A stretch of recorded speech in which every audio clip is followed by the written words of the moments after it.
Good afternoon. Today, I can announce the next step in the economic fight against the coronavirus pandemic with new support for the self-employed. Our step-by-step action plan is aiming to slow the spread of coronavirus so fewer people need hospital treatment at any one time, protecting the NHS's ability to cope. At every point, we have followed expert advice to be controlled in our actions, taking the right measures at the right time. We are taking unprecedented action to increase NHS capacity by increasing the number of beds, key staff, and life-saving equipment on the front line to give people the care they need. That is why it is absolutely critical that people follow our instructions to stay at home so that we can protect the NHS and save lives. Our action plan to beat this pandemic is the right thing to do, but we know that people are worrying about their jobs and their incomes. Working closely with businesses and trade unions, we have put together a coherent, coordinated, and comprehensive economic plan, a plan which is already starting to make a difference. Big employers like Brewdog, Timpsons and Pret have already said that our coronavirus jobs retention scheme means they will protect thousands of jobs. And we are publishing this evening detailed guidance on how the scheme will operate so that other businesses can protect jobs too. Small businesses are already benefiting from the coronavirus business interruption loans of up to £5 million, which are interest-free for 12 months, with 30,000 inquiries in just 4 days. Local authorities are already informing over 700,000 retail, hospitality and leisure businesses that they will pay no business rates this year. And the new hardship grant scheme, providing cash grants of up to £25,000 for the smallest businesses, is now up and running. So if any business is struggling and worrying they may need to lose staff, I would urge you to log on to businesssupport.gov.uk and look very carefully at what support is available before deciding to lay people off. I'm proud of what we've done so far, but I know that many self-employed people are deeply anxious about the support available for them. Musicians and sound engineers, plumbers and electricians, taxi drivers and driving instructors, hairdressers and childminders, and many others, through no fault of their own, risk losing their livelihoods. To you, I say this: you have not been forgotten. We will not let you behind. We all stand together. So to support those who work for themselves, today I'm announcing a new self-employed income support scheme. The government will pay self-employed people who have been adversely affected by the coronavirus a taxable grant worth 80% of their average monthly profits over the last 3 years, up to £2,500 a month. This scheme will be open to people across the UK for at least 3 months, and I will extend it for longer if necessary. You'll be able to claim these grants and continue to do business. And we're covering the same amount of income for a self-employed person as we are for furloughed employees, who also receive a grant worth 80%. That's unlike almost any other country and makes our scheme one of the most generous in the world. Providing such unprecedented support for self-employed people has been difficult to do in practice, and the self-employed are a diverse population, with some people earning significant profits. So I've taken steps to make this scheme deliverable and fair. To make sure that the scheme provides targeted support for those most in need, it will be open to anyone with trading profits of up to £50,000. To make sure only the genuinely self-employed benefit, it will be available to people who make the majority of their income from self-employment. And to minimise fraud, only those who are already in self-employment, who have a tax return for 2019, will be able to apply. 95% of people who are majority self-employed will benefit from this scheme. HMRC are working on this urgently and expect people to be able to access the scheme no later than the beginning of June. If you're eligible, HMRC will contact you directly, ask you to fill out a simple online form, then pay the grant straight into your bank account. And to make sure no one who needs it misses out on support, we have decided to allow anyone who missed the filing deadline in January, 4 weeks from today, to submit their tax return. But I know many self-employed people are struggling right now, so we've made sure that support is available. Self-employed people can access the business interruption loans. Self-assessment income tax payments that were due in July can be deferred to the end of January next year. And we've also changed the welfare system so that self-employed people can now access universal credit in full. A self-employed person with a non-working partner and 2 children living in the social rented sector can receive welfare support of up to £1,800 a month. The scheme I've announced today is fair. It is targeted at those who need it the most, and crucially, it is deliverable, and it provides an unprecedented level of support for self-employed people. As we've developed the scheme, I'm grateful for the conversations I've had with the Federation of Small Businesses, the Association of Independent Professionals and the Self-Employed, and a range of trade unions, including the Trades Union Congress. But I must be honest and point out that in devising this scheme, in response to many calls for support, it is now much harder to justify the inconsistent contributions between people of different employment statuses. If we all want to benefit equally from state support, we must all pay in equally in future. These last 10 days have shaken our country and economy as never before. In the last 2 weeks, we have put aside ideology and orthodoxy to mobilise the full power and resources of the British state. We have done so in the pursuit of a single goal: to protect people's health and economic security by supporting public services like the NHS, backing businesses, and protecting people's jobs and incomes. What we have done will, I believe, stand as one of the most significant economic interventions at any point in the history of the British state and by any government anywhere in the world. We have pledged that whatever the resources the NHS needs, it will get. Promised to pay 80% of the wages of furloughed workers for 3 months up to £2,500. Deferred more than £30 billion of tax payments until the end of the year. Agreed nearly 17,000 time-to-pay arrangements for businesses and individuals. Made available £333 billion of loans and guarantees. Introduced cash grants of up to £25,000 for small business properties. Covered the cost of statutory sick pay for small and medium-sized businesses for up to 2 weeks per employee. Lifted the incomes of over 4 million households with a nearly £7 billion boost to our welfare system. Agreed a 3-month mortgage holiday with lenders and nearly £1 billion more support for renters through the local housing allowance. And today, we've announced one of the most generous self-employed support schemes anywhere in the world. Despite these extraordinary steps, there will be challenging times ahead. We will not be able to protect every single job or save every single business. But I am confident that the measures we have put in place will support millions of families, businesses, and self-employed people to get through this, get through it together, and emerge on the other side both stronger and more united.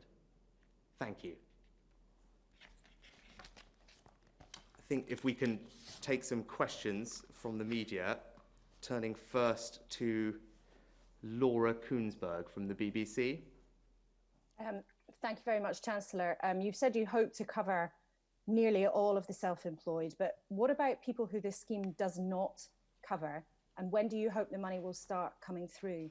And if I may, we've been really inundated with worries from people who feel they're not safe at work. We had a message from someone saying their employer was forcing people. They said, everyone knows it's wrong, but we are being emotionally blackmailed by bosses saying if we don't come to work, people will lose their jobs.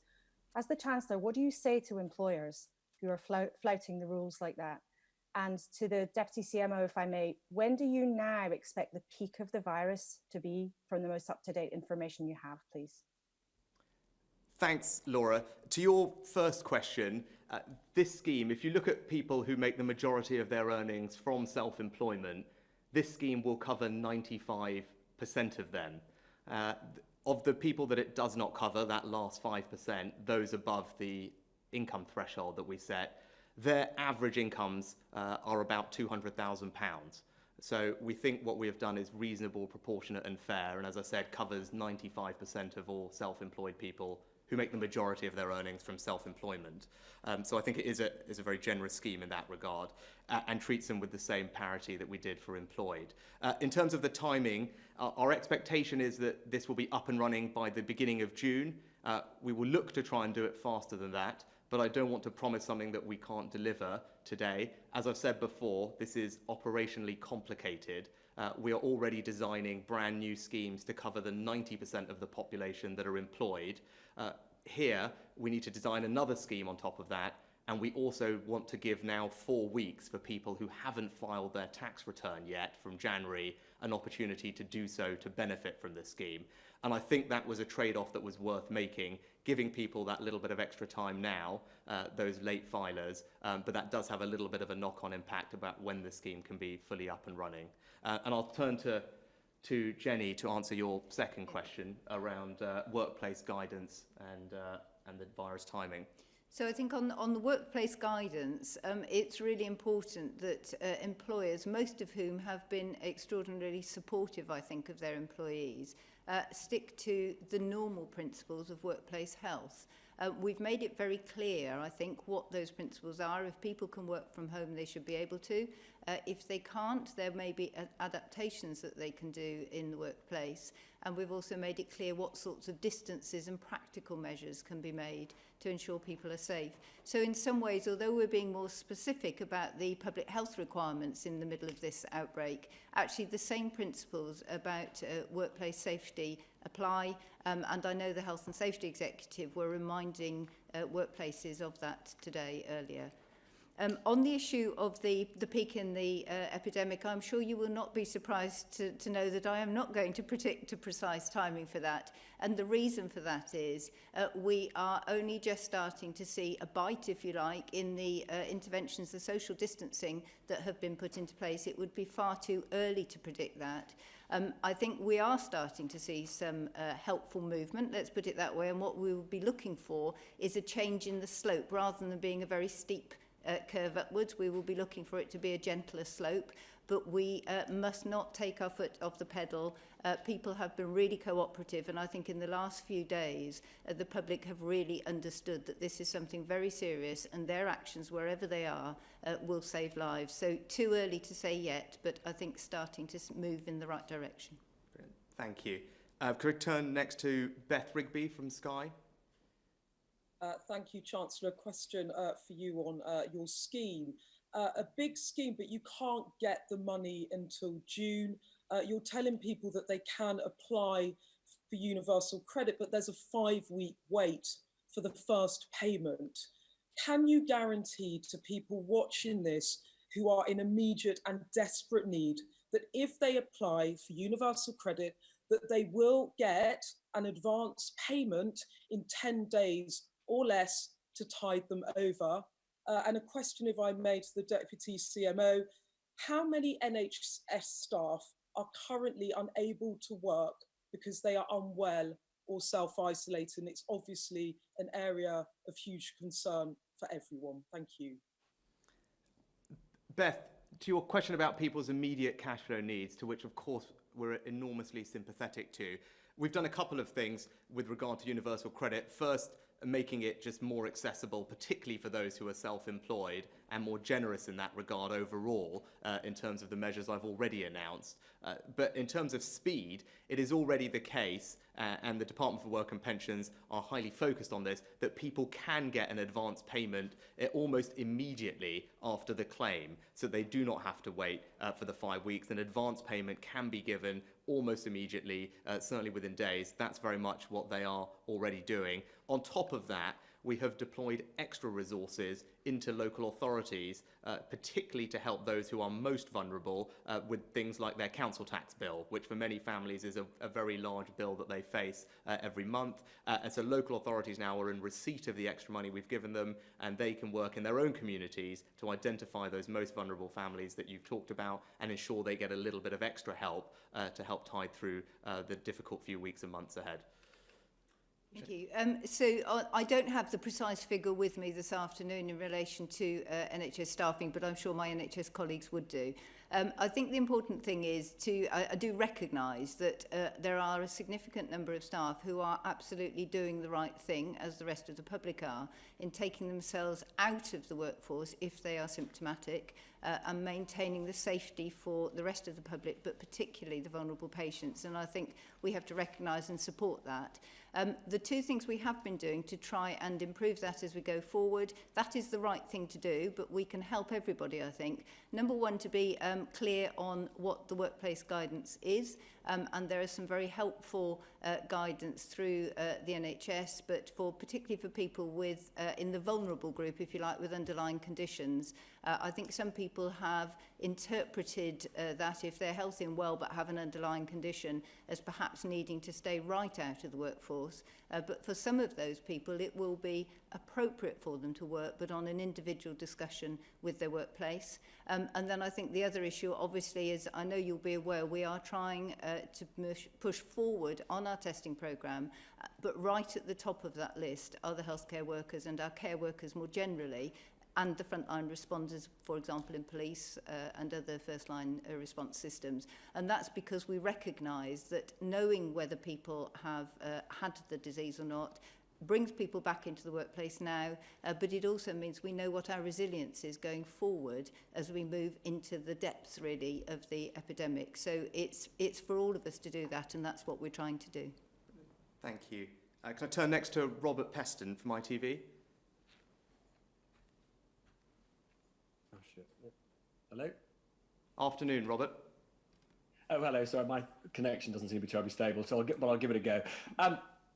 So what about the many people who've only recently entered the workforce, might not have 3 years of accounts and not even 1 year of accounts? How can they get help? Secondly, how long do you expect this scheme to run for? Do you have an estimated cost per month of the scheme?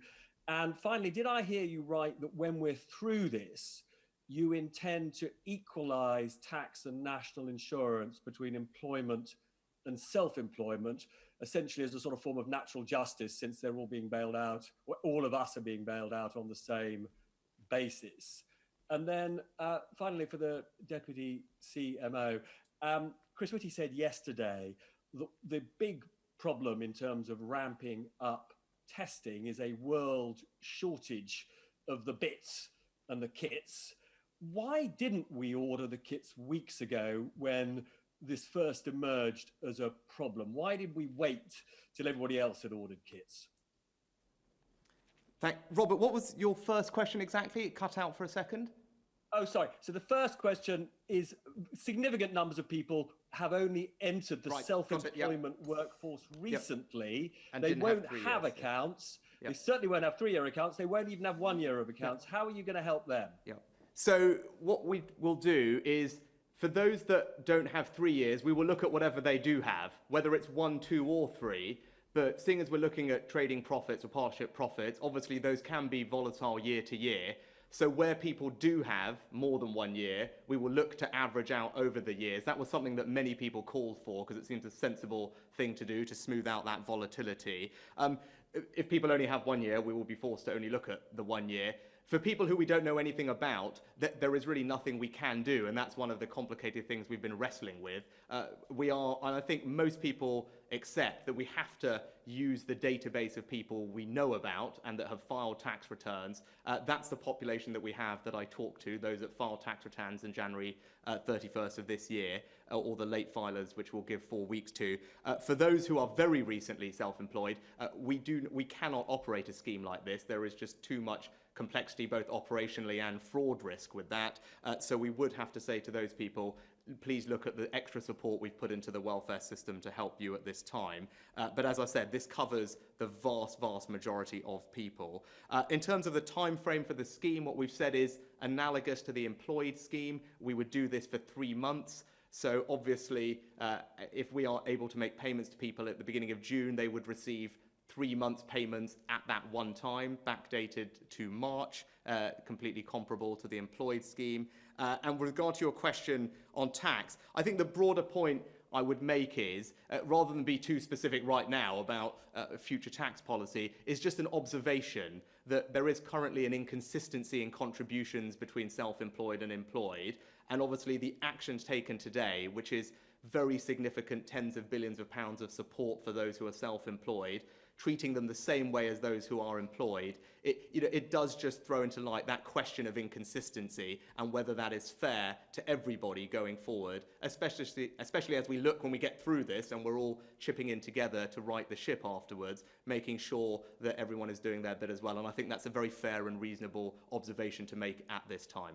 I'll hand over to Jenny for your other question. So, thank you, Robert. In relation to testing, so I think with all of these things, whether it be testing or PPE, we have ordered and we have planned ahead. But I think what the public perhaps will recognise is that this is a brand new event. It's a pandemic. And every single country is ordering at the same time. And many of the reagents and the items that are used are coming from some single suppliers, but many from international suppliers, many of whom have actually been affected themselves by the pandemic. So I think this is not an issue of a lack of forethought in planning. It is an unprecedented event. And I think a few other points which are worthwhile thinking about. It is a brand new virus, so even to understand how you might test it, you need to have the virus and understand a little bit about it before you can start. And there is also a point which is really important. Whilst we are dealing with coronavirus, so colleagues in Public Health England, for example, on a day-to-day basis, still need to manage all the other individual infections which are in the country. And some of those will be of higher significance, a higher risk for individual people. So it would be wrong for us to be moving, for example, stock from our daily work into this. I mean, on a final point, and I think Chief Medical Officer made the point yesterday, the evaluation of this is absolutely critical. So we do have evaluations running now, and I recognise we all want to see these testing programmes very active, but it is vitally important that when we have a test, we know it does what we want it to do, not that we have incorrect information. Brilliant. Thank you. Can we turn next to Jason Groves from the Daily Mail? Thanks, Chancellor. Can I ask, you said, I think, that this scheme will come into force in June. What self-employed people are supposed to live on until then? We can also pick up Robert's point on the future tax treatment. Without getting into too much detail, which you obviously can't do at this stage, is it fair to say that you're warning the self-employed that they may well have to pay more tax in the future? And a question for Jenny Harris. Can I ask there's millions of us now cooped up in our houses. Are you at all worried about the kind of health impacts of that? We've seen kind of supermarket booze aisles stripped bare. Are you worried about the impact of mental health problems, obesity, drink problems in this crisis? Jason, to your first question on timing, I refer to what I've said previously. We've looked very hard at the quickest possible way to deliver this. We are already delivering a brand new system to deal with the employment scheme that we've set up, which covers 90% of the population. That will be up and running by the end of April to ensure that those businesses can meet their payroll in April and use that scheme to pay their furloughed workers. It is ultimately the same group of people, the same systems that need to do this. So we can do some of it in parallel, but some of it will have to be in sequence and come afterwards. Also, because we've taken the decision to allow people who are late in filing their tax returns in January, 4 weeks from today, the opportunity to file their tax returns and benefit from this scheme, that also will have some impact on timing, which again, I think is a reasonable and sensible trade-off to make in the circumstances. They will get 3 months in one go in June, which obviously will be welcome. And as I said, we have made available multiple other avenues of support in the interim for this population of people. Very considerable investments, both in the welfare system, through local councils and other tax deferrals. With regard to the thing, again, I'm not anticipating future policy. I'm just making the observation that I think it is harder to sustain the argument that if you're employed and paying a higher rate of tax on the basis that you are treated differently, and now we're treating everybody the same and at a very, very significant cost, that we as a country and as a society, as we get through this, and all together are figuring out, once we get through this, how we then right the ship afterwards. This is an observation that I think is eminently fair to make now at this point, and then we can discuss in the future, how best we all come together to get through this, and I said, to right the ship and make sure that we get everything back on track again. Jenny? Thank you. So, yes, I personally and many of my public health colleagues have made it very clear that we recognise that there are potential mental health risks as well, that we need to be looking after our bodies and our minds at the same time. That particularly applies to our very high-risk vulnerable group who we have asked to almost take themselves out of society for 12 weeks. That's a really big ask.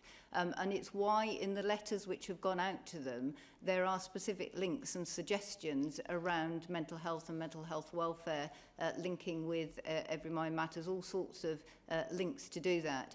But I might actually put a more optimistic view as well, which is if people are not going out to work, and often that actually creates quite a stress in terms of travel time, they have more free time to themselves, and it might be the best opportunity the whole country has to say, I'm going to use my one exercise session every day to ensure that by the time this is over, I am super fit and so is my family. And in fact, if you have something restricted, it suddenly becomes quite a pleasurable event. So even though you may not have wished to jog along the street before, doing so now might actually be quite a relief and quite a positive thing for us all to do. Brilliant, thank you. George Parker from the FT. Thank you, Chancellor. You've made no secret at all of the fact that the scheme has been very difficult to design. Would you accept that it's open to abuse? For example, people claiming the money and then basically sitting at home. And what would you say to people thinking of potentially abusing the system? And the second one, a number of medium-sized companies have been in touch with us to say that the Bank of England loan scheme isn't working for them because they don't have an investment grade. What can you do to help those companies in this so-called squeezed middle? And a quick question to the Deputy CMO. I don't think we've ever really had a public explanation of why this country decided to stop testing people who are suffering with symptoms of coronavirus when certainly when the World Health Organization is advocating that as a policy, and many other Asian countries have done this with great success. George, thank you. On your first question first about the scheme, look, we are designing these things at pace, as you rightly identify. Given the circumstances, I don't think we should let the perfect be the enemy of the good. We accept that has some challenges. That's why we've put some of the conditionality into the scheme to limit some of the risks that you identified. For example, making this for people who have an actual tax return that we can look at, so we know that there are real people who are genuinely self-employed and not just telling us out of the blue that they are. That's kind of very obvious check. There will be a form that people will have to fill in. We will contact them, because we can identify them ourselves, who we think should be eligible. We will ask them to apply, and check a few other boxes just to confirm, to your point, that they are still trading and some other things, which we can then later verify as well. So we will be able to actually put in place some sensible compliance measures in that regard. To your second point, I think that's a very excellent point. Now, we've obviously put in place a bunch of different loan guarantee schemes to provide credit to corporate UK. There was an issue with the commercial paper facility that we had originally set up with the Bank of England, and it was for people who had an investment grade rating. There are perfectly good private companies that are creditworthy but don't have that rating. What we have done is work with the Bank of England to find a workaround for that, so that we can impute a credit rating from the company's individual relationships with their banks, and in that way construct a rating. We think that will significantly increase the addressable number of companies that can now benefit from that scheme. The details of that are imminently about to be published. And I thank the Bank of England for working with us constructively on that. And what it will mean is that between the coronavirus business interruption loan scheme at the bottom end for companies up to £45 million of turnover and the commercial paper facility on the top end, we will now be covering 80% of UK employment and 80% of corporate UK turnover with those two schemes. That still does leave a small 20% gap in the middle. We are finding ways to try and address that gap as well. Obviously, that's a little bit more challenging because by definition, those companies are not as creditworthy. And this is taxpayer money we're putting on the line. So we need to make sure that there is some way that we are protected in that regard. But I think now that we have an improved commercial paper scheme, we've got 80% of employees and corporate revenue covered, and there's a small gap that we are actively working on to find some creative solutions for. Thank you, Rishi. So I think I'm going to answer in two different sections. So the first one about the WHO comment. So I think the comment you were picking up was Dr. Tedros saying test, test, test. But in fact, we need to realise that the clue for WHO is in its title. It's a World Health Organization, and it is addressing all countries across the world with entirely different health infrastructures, and particularly public health infrastructures.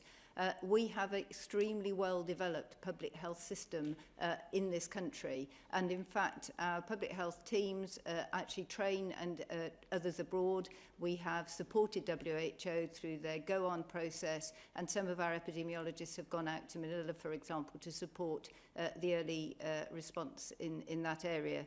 So the point there is that they are addressing every country, including low and middle income countries. So encouraging all countries to test of some type.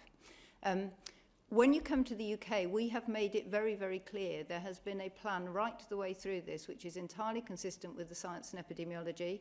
We started with the containment phase, and every early case of this disease was followed through.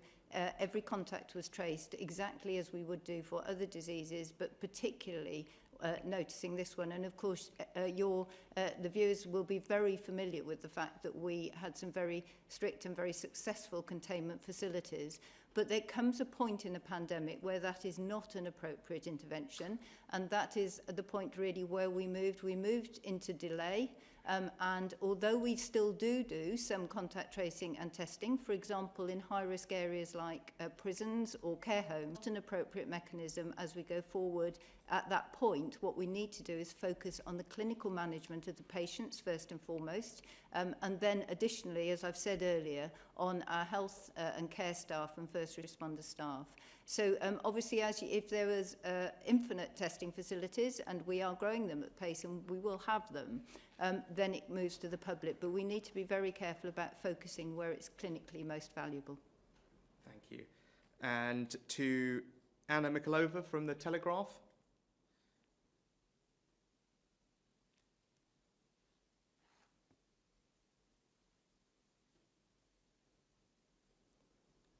Anna, sorry, we can't hear you. Hello, does that work? Yes, we can now. Great. Chancellor, when you look at the US unemployment figures from today and the number of people claiming universal credit here, does it make you concerned that the cure could be worse than the virus? And secondly, the Deputy CMO has previously suggested the lockdown could continue on and off for 6 months. Are you concerned that the economy could be destroyed by then? And a quick question for the Deputy CMO. Public Health England said 1 million members of the public are going to be sent self-testing kits at home. Who will these people be? How will you choose them? And what will happen to their test results? Anna, obviously, I have seen the numbers both from the US and indeed here, and of course, they're very worrying. These are people's livelihoods, their jobs, their financial security, which is now being severely damaged. I'm very cognizant of that. That's why we have acted, I think, at incredible speed to put together a number of different packages of support to protect people's jobs and incomes and provide them with financial security. Through what is going to be a very challenging few weeks and months. There's no two ways about that. But we are taking the advice from our medical and scientific advisors. It is the right strategy where we make the right decisions at the right time to protect people's lives, but also control the spread of this virus to a level where we can cope with it, which then allows us from a position of strength to decide how best to manage things from that point forward. But I absolutely acknowledge this is going to be challenging. People's lives and economic livelihoods are going to be impacted, but I do believe the measures of support that we've put in place will make an enormous difference to helping to alleviate some of that hardship.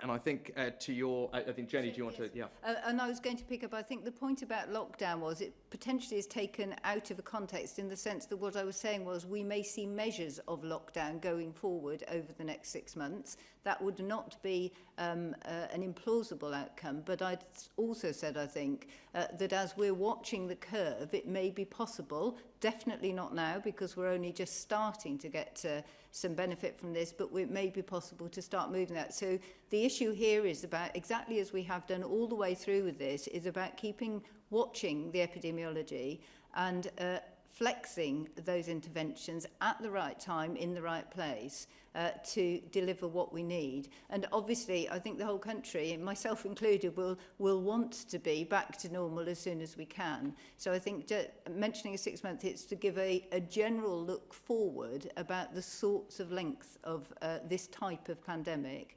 But we have to remember also that we have, if we are successful, we are lessening the spike on the curve and we are pushing it forward. So success in some ways means pushing it forward, but not necessarily with the strengthened interventions that we have at the moment all the way through. So that would be the first point. I don't precisely recognise the quote that you were talking about in relation to Public Health England, but I think there are 2 points probably. One is we will want to understand very quickly the way the disease has travelled around the country and through different elements of our population. So it may be that quote was in relation to work which will almost certainly go forward in due course, understanding with a proportionate sample of the population who has had the disease and who has not, and that will give us a strong clue as to when we know when the outbreak may end completely. So it's about understanding through different age groups and different vulnerable groups what has happened, which you cannot do consistently for absolutely everybody, a whole population in the middle of an outbreak. But I think in relation to other testing and who gets it and who doesn't, I think I've probably answered that with the earlier one. The absolute point here is it is clinical benefit. It is the people who are going into hospital, into our intensive care units with acute respiratory distress syndrome and pneumonia, the same into the wards, and then those high-risk areas, and then onto our healthcare workers. Thank you. Thank you. We're out of time. So just in conclusion, if I could say, today was about providing reassurance to the millions of people who are self-employed and are anxious about their security and their livelihoods. I think by any international standard, the package that we have outlined today represents one of the most generous and comprehensive ways to support those in self-employment anywhere in the world. And I would conclude by saying this to all of those who are self-employed, who are rightly anxious and worried about the next few months. You haven't been forgotten. We will not leave you behind, and we are all in this together. Thank you.